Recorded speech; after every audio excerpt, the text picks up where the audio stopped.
हम इंसानों का मानना था कि एलियन अंतरिक्ष से आते हैं, लेकिन हम गलत साबित हुए जब एलियन पैसिफिक ओशियन के अंदर टेक्टोनिक प्लेट के बीच इंटर डायमेंशनल पोर्ट से हमारी धरती पर आए। यह पोर्टल दो दुनिया को आपस में जोड़ता है। इस पोर्टल से निकलकर वह एलियन मॉन्स्टर पहली बार सैन फ्रांसिस्को में हमला किया। जब तक हम इसे टैंक, फाइटर जेट और मिसाइल से मार गिराते, 6 दिन के अंदर ही 3 शहर बर्बाद हो गए। लाखों करोड़ों जानें जा चुकी थी। फिर 6 महीने के बाद दूसरा हमला हुआ, फिर तीसरा, फिर चौथा, और इस एलियन मॉन्स्टर को नाम दिया गया काइजू, और जिसका जापानीज में अर्थ होता है जाइंट बीस्ट। और तब हमें समझ में आया कि यह रुकने वाला नहीं है। फिर सभी देश एकजुट हो गए इस मॉन्स्टर से लड़ने के लिए। तो फिर हमने भी एक मॉन्स्टर खड़ा कर दिया। इस रोबोटिक मॉन्स्टर को नाम दिया गया एगर्स।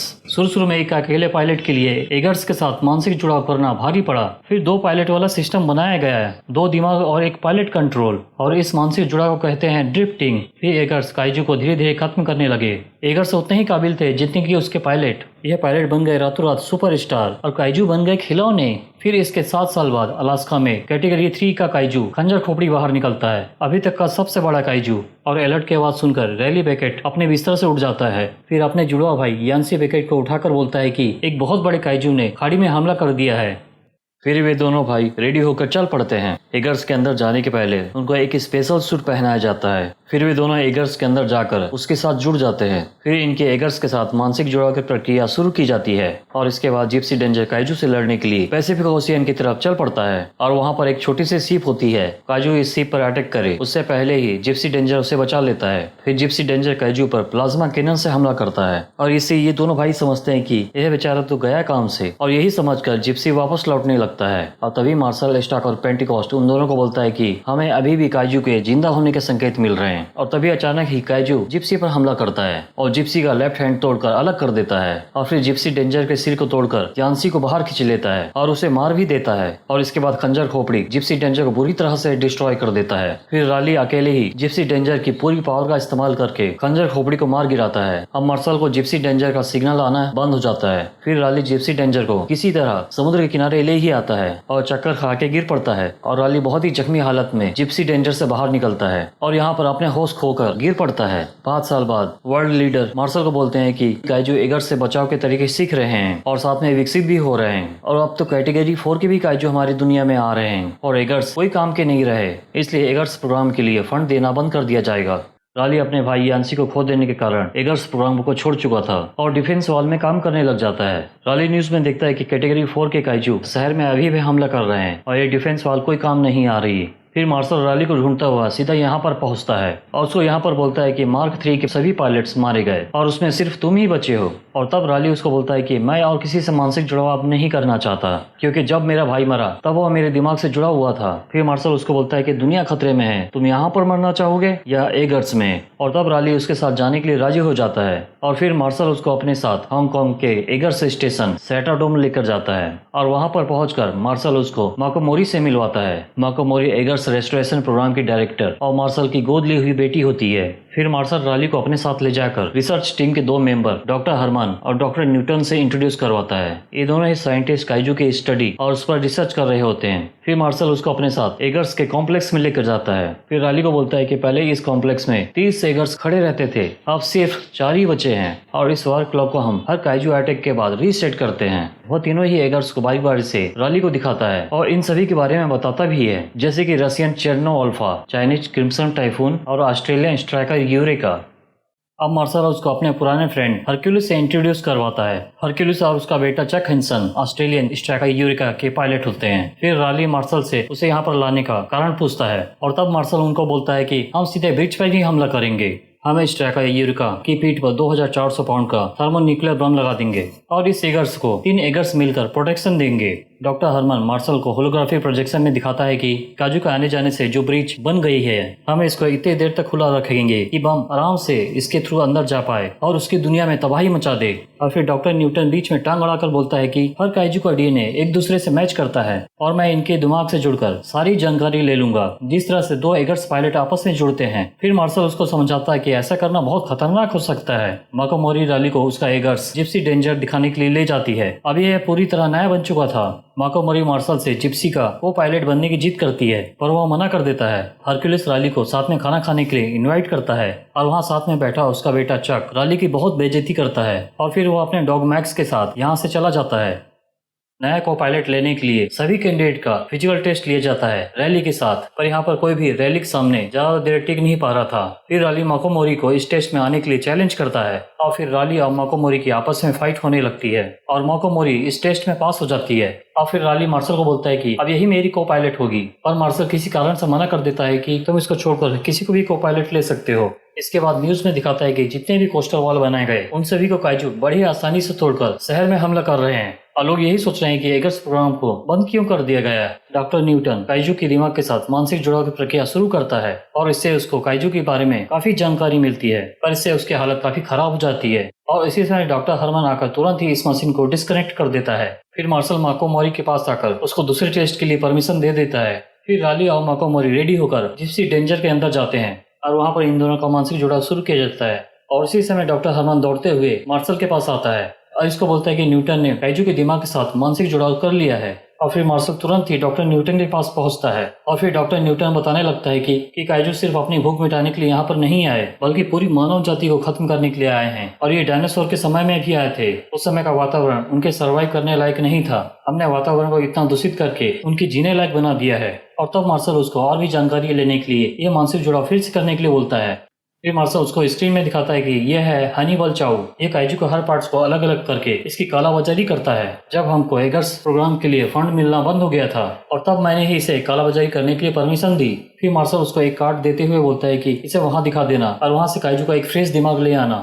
राली अपनी भाई की मौत के सदमे के कारण अलाइनमेंट से बाहर हो जाता है, जिसके कारण माको मोरी टोक्यो में हुए काइजू अटैक हादसे की यादों में खो जाती है। उसकी बचपन की यादों में दिखाता है कि माको मोरी एक जूता हाथ में लिए स्ट्रीट पर भाग रही है और काइजू उसके पीछे आ रहा है। फिर राली सामने आकर माको मोरी को बोलता है कि यह हकीकत नहीं है, सिर्फ यादें हैं। अब काइजू उसके काफी करीब आ चुका था, जिससे कि वो काफी घबरा जाती है और ऐसी हालत में वो काइजू पर अटैक करने के लिए प्लाज्मा कैनन स्टार्ट कर देती है और यहाँ पर मौजूद सभी लोग यहाँ से भागने लगते हैं। चक हेंसन और टेंडो चॉय मिलकर जिप्सी में जाने वाली पावर केबल को अलग कर देते हैं और तब कहीं जाकर जिप्सी का प्लाज्मा कैनन स्टॉप हो जाता है। दूसरी तरफ डॉक्टर न्यूटन हांगकांग के बोन स्लम में आ चुका होता है। फिर वह बहुत मुश्किल से एड्रेस ढूंढते हुए हनीबल चाउ के ठिकाने में पहुंच ही जाता है। फिर हनीबल चाउ उससे पूछता है कि तुझे किसने भेजा और तुझे क्या चाहिए। इधर चक हेंसन आकर राली और माको मोरी की बहुत बेइज्जती करने लगता है। ऐसे में ही चक हेंसन और राली की आपस में फाइट होने लग जाती है। राली उसको माको मोरी से माफी मांगने के लिए बोलता है। फिर यहाँ पर हरक्यूलिस आकर इन दोनों के फाइट को रुकवाता है और इसी समय मार्शल माको मोरी और राली को अपने ऑफिस में आने के लिए बोलता है।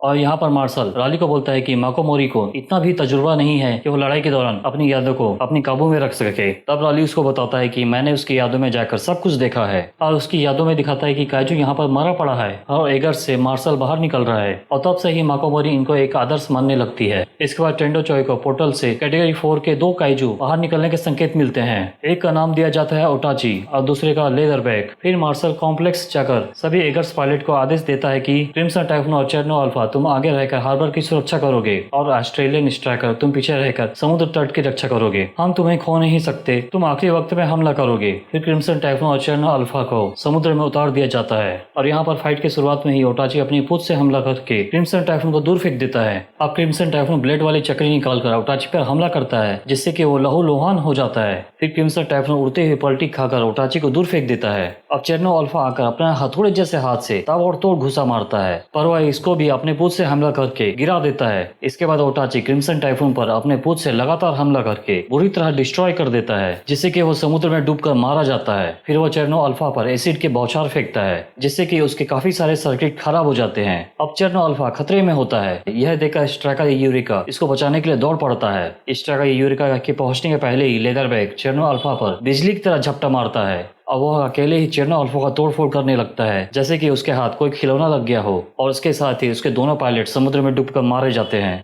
फिर स्ट्राइकर यूरिका यहाँ पर आकर ओटाची को उठाकर फेंक देता है। फिर स्ट्राइकर ओटाची के ऊपर मिसाइल लॉन्च करने वाला होता है। उसी समय लेदरबैक ईएमपी ब्लास्ट करता है, जिससे कि स्ट्राइकर यूरिका पैरालाइज हो जाता है और उसके पायलट्स को भी हाई वोल्टेज का तगड़ा झटका लगता है और साथ में एगर्स स्टेशन की सारी बिजली भी चली जाती है। फिर मार्शल जिप्सी डेंजर को स्ट्राइकर यूरिका की हेल्प के लिए भेजने की परमिशन देता है यही एक एगर होता है जो कि न्यूक्लियर रिएक्टर से चलता है और बाकी सभी एगर्स डिजिटल होते हैं। इसके दूसरी तरफ डॉक्टर न्यूटन को हनीबल चाउ से पता लगता है कि काइजू का हाइव माइंड उसके दिमाग को एक्सेस करने की क्षमता रखता है, क्योंकि उसने भी उसके तरह ही काइजू के दिमाग के साथ मानसिक जुड़ाव किया था। फिर ओटाची उसको खोजता हुआ हांगकांग शहर के स्ट्रीट में आ जाता है। हनीबल चाउ तो इससे बचने के लिए अपने प्राइवेट बंकर में छुप जाता है, पर डॉक्टर न्यूटन को अपनी जान बचाने के लिए पब्लिक बंकर में छुपना पड़ता है। इधर लेदरबैक स्ट्राइकर के चारों तरफ घूमता रहता है। बाप और बेटे इधर से बाहर निकलकर लेदरबैक के ऊपर फेयर गन से फायर करते हैं, जिससे कि वो गुस्सा होकर उन दोनों पर हमला करने वाला ही होता है। उसी समय कई हेलीकॉप्टर आकर जिप्सी डेंजर को समुद्र में उतार देते हैं और फिर लेदरबैक और जिप्सी डेंजर में फाइट शुरू हो जाती है।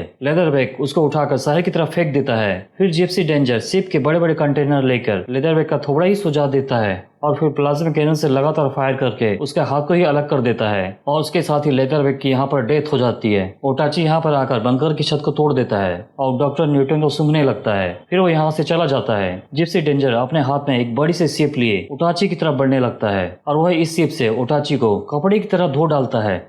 फिर ओटाची अपनी पूंछ से उस शिप को छीनकर फेंक देता है, जो कि उसकी पूंछ एक हाथ जैसा ही काम करती है। ओटाची बिल्डिंग के पीछे छुपकर अचानक ही जिप्सी के ऊपर हमला करता है। फिर जिप्सी उसकी पूंछ को पकड़कर उस पर नाइट्रोजन कूलेंट स्प्रे करके जमा देता है और तोड़ भी देता है और साथ साथ में दूसरे हाथ से उसके जीप को खींचकर उखाड़ डालता है और तब मजबूर होकर ओटाची को अपने पंख खोलने ही पड़ते हैं। फिर वो जिप्सी को अपने नाखूनों से पकड़कर काफी ऊपर उड़ा कर ले जाता है, जहाँ पर ऑक्सीजन और तापमान में गिरावट होनी शुरू हो जाती है और जिप्सी की प्लाज्मा गैलन भी इस समय खराब हो चुकी थी। अब जिप्सी अपनी बड़ी सी तलवार निकालता है और इसकी गर्दन मूली की तरह काट डालता है और इसके साथ ही जिप्सी 50,000 फीट की ऊंचाई से सीधा नीचे गिरने लगता है, पर वह सही सलामत नीचे आ ही जाता है। डॉक्टर न्यूटन वहां से बचकर सीधा हनीबल चाउ के पास काइजू का ब्रेन लेने पहुंच जाता है। राली और माकोमोरी जब एगर से स्टेशन पहुंचते हैं तो सभी लोग उनकी जीत पर बधाई देते हैं। हनीबल चाउ डॉक्टर न्यूटन को अपने साथ हार्वेस्ट लेकर जाता है, जहाँ पर ओटाची की डेड बॉडी गिरी थी। हनीबल चाउ अपने आदमियों को ओटाची के बॉडी के भीतर भेजता है उसका दिमाग लाने के लिए। उसके आदमी बताते हैं कि इसका ब्रेन डैमेज हो चुका है। फिर पता लगता है कि ओटाची गर्भवती है। इन्फेंट काइजू फटकर बाहर निकल पड़ता है और हनीबल चाउ को निगल जाता है। फिर गर्भनाल उसकी गर्दन में फंसने के कारण उसकी दम घुटने से मौत हो जाती है। फिर से कैटेगरी 4 के 2 काइजू ब्रिज से बाहर निकलने के संकेत मिलते हैं। हरक्यूलिस को तो चोट लगी होती है, इसलिए उसके बदले यह जगह मार्शल ले लेता है। माकोमोरी मार्शल को एगर के अंदर जाने से मना करती है, क्योंकि एगर से निकलने वाली रेडिएशन से मार्शल को कैंसर हो चुका था। अगर मार्शल एगर में जाता है यह उसका आखिरी दिन होगा। इसी वजह से माकोमोरी रोने लगती है। फिर चारों पायलट अपने अपने एगर्स में चले जाते हैं। अब स्ट्राइकर यूरिका और जिप्सी डेंजर को हेलीकॉप्टर के द्वारा समुद्र में छोड़ दिया जाता है। डॉक्टर हरमन और डॉक्टर न्यूटन इन्फेंट काइजू के ब्रेन के साथ मानसिक जुड़ाव शुरू करते हैं। ड्रिफ्टिंग खत्म होने के बाद इन दोनों की हालत काफी खराब हो जाती है। दूसरी तरफ दोनों एगर्स समुद्र के अंदर जाकर ब्रिज की तरफ बढ़ने लगते हैं, जो कि यहाँ से 3000 मीटर की दूरी पर होता है। वे दोनों आगे जाकर एक खाई में कूद जाते हैं। वे दोनों साइंटिस्ट एगर से स्टेशन आकर मार्शल से बात करते हैं और उसको बताते हैं कि उनका ब्रिज में कूदने का प्लान काम नहीं करेगा और ना ही उस ब्रिज के अंदर कोई बम गिरा पाओगे। यह ब्रिज इस तरह का बना हुआ है कि ये काइजू के डीएनए को रीड करके सिर्फ उनको ही अंदर बाहर जाने देता है। आपको काइजू के साथ जुड़कर ही अंदर जाना होगा और तभी इस ब्रिज से कैटेगरी 5 का काइजू बाहर निकलता है। दोनों ही एगर्स इस काइजू पर अटैक करने के लिए रेडी हो जाते हैं और तभी पीछे से कैटेगरी 4 का काइजू जिप्सी पर हमला करता है और साथ में ही कैटेगरी 5 का काइजू स्ट्राइकर पर हमला करके उसे दूर फेंक देता है। जिप्सी काइजू को मारने के लिए अपनी तलवार निकाल लेता है और तभी पीछे से एक और कैटेगरी 4 का काइजू इसके राइट हैंड को तोड़कर ले जाता है और तब जिप्सी डेंजर लेफ्ट हैंड वाली तलवार निकालकर इसके काइजू को मुंह में घुसेड़ देता है और लावा की आग में जलाकर इसका तंदूरी बनाने लगता है। पर इस भाई साहब को तो अपना तंदूरी बनना मंजूर ही नहीं था। तब दूसरा छोटा काइजू जिप्सी डेंजर की तरफ आने लगता है हमला करने के लिए, पर जिप्सी डेंजर अपनी तलवार से हमला कर उसको सिर से लेकर पैर तक पूरा चीर कर रख देता है। स्ट्राइकर का आधा सिस्टम काम नहीं कर रहा होता है, मतलब कि वह ऑफलाइन हो चुका था। वो घायल हुआ छोटा काइजू आकर स्ट्राइकर पर हमला करने लगता है, पर स्ट्राइकर अपनी तलवार लेकर उस पर ताबड़तोड़ वार करता है और तभी यह छोटा काइजू आवाज देकर बड़े काइजू को बुलाने लगता है अपनी हेल्प के लिए। फिर बड़ा काइजू तेजी से स्ट्राइकर की तरफ आने लगता है। फिर राली मार्शल के हेल्प के लिए आने वाला होता है, पर मार्शल मना कर देता है। मार्शल उसको बोलता है कि जिप्सी अपने आप में ही एक एटम बम है, इसे ब्रिज के अंदर ले जाओ। मार्शल और चक हैंसन इन दोनों काइजू को मारने के लिए अपने आप को सेक्रीफाइस करने की सोचते हैं और एटम बम का टाइमर ऑन कर देते हैं और उसके साथ ही एक बहुत बड़ा एटॉमिक ब्लास्ट होता है। इस धमाके के असर से जिप्सी का सिस्टम क्रिटिकल हो जाता है और साथ में उसका फ्यूल भी लीक होने लगता है। फिर जिप्सी डेंजर छोटा काइजू को डेड बॉडी को लेकर ब्रिज की तरफ बढ़ने लगता है और तभी बड़ा काइजू जिप्सी के सामने आ जाता है और तब जिप्सी डेंजर उड़कर उसके ऊपर जंप करता है और तलवार उसके बॉडी में घुसाते हुए ब्रिज में कूद जाता है। काइजू अपनी पूंछ से उसके ऊपर हमला करते रहता है, जिससे कि जिप्सी के लेफ्ट साइड में ऑक्सीजन की कमी होने लगती है और तब जिप्सी प्लाज्मा फायर से काइजू को जलाकर रख देता है और यह फायर उसके बॉडी को फाड़ कर निकल जाती है। यह ब्रिज काइजू के डीएनए को रीड करता है और जिप्सी ब्रिज में प्रवेश करता है, जो कि काफी लंबी होती है। अब जिप्सी अपनी तलवार काइजू से निकालकर उससे अलग हो जाता है। ऑक्सीजन की कमी होने से माको मोरी बेहोश हो जाती है और तब राली अपने ऑक्सीजन की पाइप निकालकर उसके सूट में लगा देता है। फिर वह माको मोरी को एक पॉड में डालकर जिप्सी से इजेक्ट कर देता है। इसके बाद राली जिप्सी को डिस्ट्रॉय करने के लिए एटम बम का टाइमर ऑन कर देता है।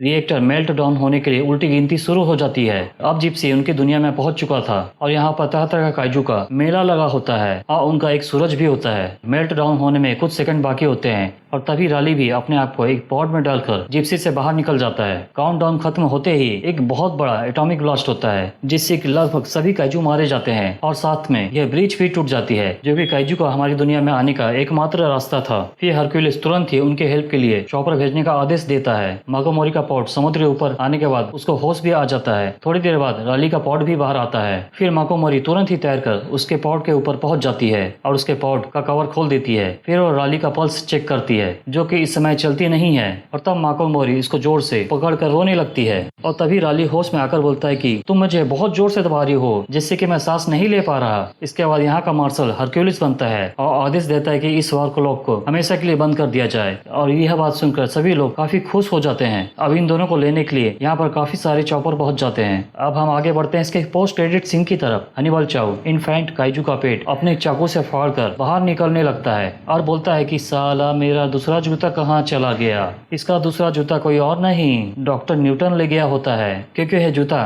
गोल्ड का बना होता है।